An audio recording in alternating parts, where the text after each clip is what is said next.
तो दोस्तों, हिमाचल प्रदेश जो अकाउंट्स पोस्ट कोड 932 की तैयारी कर रहे हैं, तो आज की ये क्लास आपके लिए मोस्टली इम्पोर्टेंट रहेगी।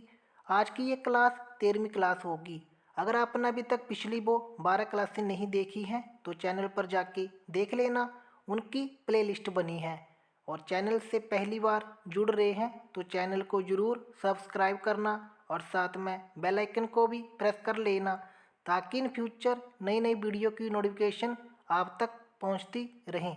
और दोस्तों, आप आज की वीडियो की पीडीएफ फाइल प्राप्त करना चाहते हैं तो टेलीग्राम चैनल को ज्वाइन कर लेना। उसका लिंक आपको मिल जाएगा डिस्क्रिप्शन बॉक्स पर। तो चलिए शुरू करते हैं वीडियो को पहले क्वेश्चन से। तो इसमें ये पूछ रहा है कि अकाउंटिंग प्रोवाइड्स इंफॉर्मेशन ऑन। तो बात करते हैं लेखांकन की, तो ये क्या प्रोवाइड करवाता है। तो आपके सामने चार ऑप्शन दिए गए हैं। तो पहला ऑप्शन है cost and income for managers, companies tax liability for a particular year, financial condition of an institution. तो ये तीनों प्रोवाइड करवाता है। तो राइट आंसर होगा option D, all of these. चलिए अगले क्वेश्चन पर। The long term assets that have no physical existence, what are rights that have values known as. तो यहाँ पर बात हो रही है जिनके पास भौतिक स्वरूप नहीं होता, जिन्हें हम देख नहीं सकते, जैसे गुडविल हो गया, ट्रेडमार्क हो गया। तो इसका जो सही आंसर क्या होगा, करंट एसेट्स होगा, fix assets, intangible assets, investment. तो राइट आंसर होगा ऑप्शन सी।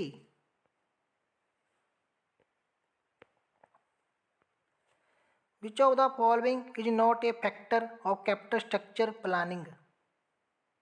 तो पूंजी ढांचा, तो trading on equity, risk control, dividend policy. तो इसमें जो रिस्क ये भी होता है, कंट्रोल भी होता है, ट्रेडिंग एंड इक्विटी ये भी, लेकिन डिविडेंड पॉलिसी नहीं होती। Option D. चलिए क्वेश्चन नंबर 4 पर। The standard format of journal does not include which of the following. तो जब आप बनाते हैं जर्नल, तो जर्नल में आपको क्या क्या देखने को मिलता है। तो डेट कॉलम, तो ये तो होता है डेट। डिस्क्रिप्शन कॉलम ये भी होता है। अमाउंट कॉलम, लेकिन एसेट्स कॉलम नहीं होता। तो ऑप्शन ए होगा। Question number 5। The going concern concept assume that.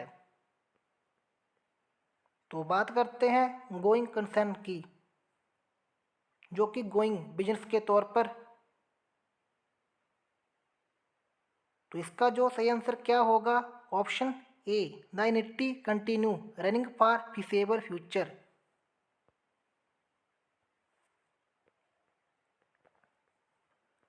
तो चलिए क्वेश्चन नंबर 6 पर। तो इसमें यह पूछा गया कि net profit is computed in which of the following. तो बात करते हैं नेट प्रॉफिट, तो ये क्या होता है। कंप्यूटेड किया जाता है बैलेंस शीट के तौर पर, इनकम स्टेटमेंट के तौर पर, cash flow statement, statement of changes in equity. तो ये होता है इनकम स्टेटमेंट होती है।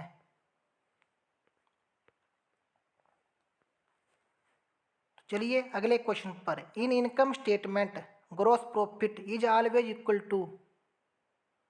तो बात करते हैं इनकम स्टेटमेंट में, तो जो ग्रॉस प्रॉफिट होता है हमेशा बराबर होता है किसकी। तो आपके सामने चार ऑप्शन दिए गए हैं। तो किसके बराबर होता है, sales minus expense, income minus expense, sales minus cost of good sold, sales minus selling cost. तो ये बराबर होता है sales minus cost of good sold.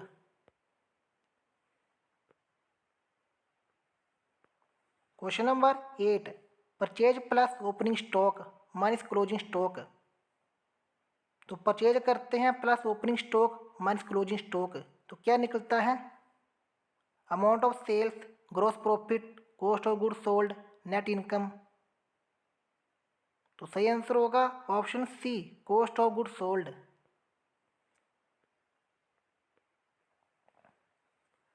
Question number 9, capital budgeting is also known as. तो बात करते हैं कैपिटल बजटिंग की, तो इसको अन्य किस नाम से जानते हैं हम? तो कैपिटल एक्सपेंडिचर मैनेजमेंट, तो ये भी होता है capital expenditure decision, long term investment decision, तो ये सभी होते हैं। तो राइट आंसर होगा option D, all of these.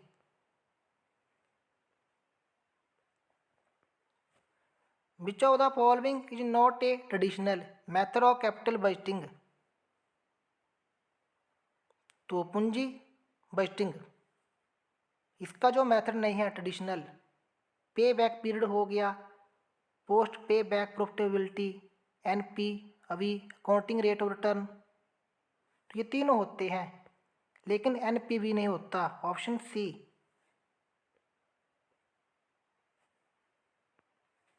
Question number 11, which of the following which of the following financial reports show the profitability of a business. तो जो कि फाइनेंशियल रिपोर्ट जो कि दिखाती हैं प्रॉफिटेबिलिटी बिजनेस की, तो कौन दिखाती हैं? इनकम स्टेटमेंट हो गया, balance sheet, cash flow statement, statement of changes in equity, तो ये दिखाती है इनकम स्टेटमेंट।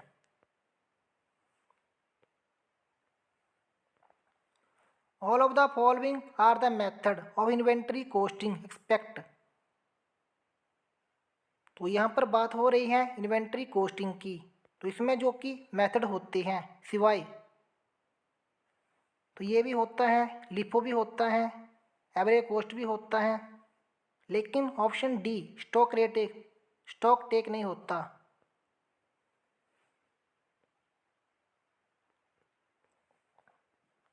क्वेश्चन नंबर 13, तो इसमें यह पूछा गया कि ए लायबिलिटी अराइजेस बिकॉज ऑफ। तो पहले तो बात करते हैं लायबिलिटी की, तो ये क्या होती है? तो ये हमारा दायित्व होता है, जैसे फॉर एग्जाम्पल आपने किसी से उधार पैसे लिए हैं, तो वो आपका क्या होगा? दायित्व, क्रेडिटर। तो राइट आंसर होगा ऑप्शन बी, क्रेडिट ट्रांजैक्शंस।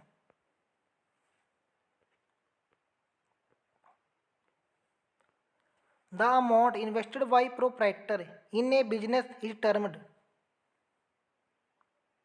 तो मालिक के द्वारा यानी जो कि अमाउंट इन्वेस्ट किया जाता है बिजनेस में, तो वो क्या होता है? कैपिटल होता है, cash, revenue, none of these. तो वो एक तरफ की कैपिटल होती है, ओनर का दायित्व होता है capital. Question number 15, bank overdraft. तो बात करते हैं बैंक ओवरड्राफ्ट की, तो ये हमें प्रोवाइड करवाता है बैंक। बैंक ओवरड्राफ्ट वो होता है जैसे हम अपने अकाउंट से अधिक अमाउंट निकलवा सकते हैं। तो ये शॉर्ट टर्म लायबिलिटी होती है, long term liability, contingent liability. तो ये होती है शॉर्ट टर्म लायबिलिटी, तो ये तो बैंक को हमें पैसे वापस करने पड़ते हैं शॉर्ट टर्म लायबिलिटी के अंदर। Which of the following is not a business transaction. तो इनमें से बिजनेस ट्रांजेक्शन नहीं है। तो bought furniture for ₹45,000 of business, तो ये भी बिजनेस ट्रांजेक्शन है। Paid ₹5,000 for salary of employ, तो ये भी। Cash 10,000 withdraw from personal bank account for domestic use. आपने कैश निकलवाला डोमेस्टिक यूज के लिए पर्सनल, तो राइट आंसर ऑप्शन सी होगा, ये बिजनेस ट्रांजैक्शन नहीं है।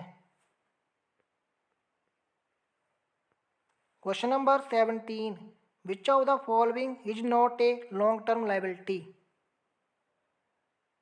तो बात करते हैं लॉन्ग टर्म लायबिलिटी की, तो ये क्या होती हैं जो कि फॉर एग्जाम्पल 1 साल के बाद अंदर हमें पैसा वापस करना पड़ता है। तो जैसे टर्म लोन, तो ये भी लॉन्ग टर्म लायबिलिटी हैं, डिबेंचर हो गए जो कि कंपनी के द्वारा इशू की जाते हैं। लेकिन क्रेडिटर्स ये लॉन्ग टर्म लायबिलिटी नहीं है, तो ऑप्शन ए होगा।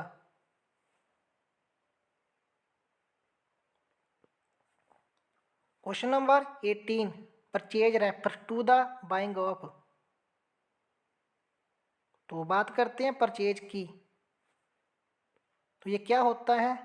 Stationery for office use, assets for the factory, goods for resale, investment.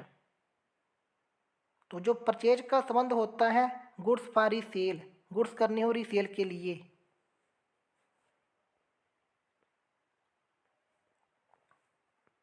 Question number 19, according to the money measurement concept. तो बात करते हैं मनी मेजरमेंट कंसेप्ट की। इसमें की मनी से रिलेटेड ट्रांजैक्शनों को रिकॉर्ड किया जाता है। तो पहला होगा option, all transactions or events are recorded. तो ये नहीं होगा। All transactions and events which can be estimated in money terms are recorded in the books of account. तो ये भी नहीं होगा। इसका जो राइट आंसर होगा option C, all transactions and events which can be measured in money terms are recorded in the books of account। तो option C. Question number 20, according to the cost concept. तो बात करते हैं cost concept की। तो ये क्या होती है?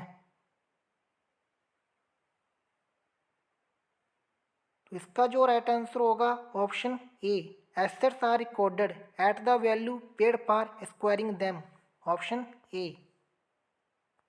तो दोस्तों ये थी आज की छोटी सी वीडियो। अगर आपको वीडियो पसंद आई तो वीडियो को लाइक करना, शेयर करना और चैनल को ज़रूर सब्सक्राइब करना। और दोस्तों अपनी तैयारी को कंटिन्यू रखो। मिलते हैं किसी और वीडियो में, तब तक के लिए जय हिंद, जय हिमाचल।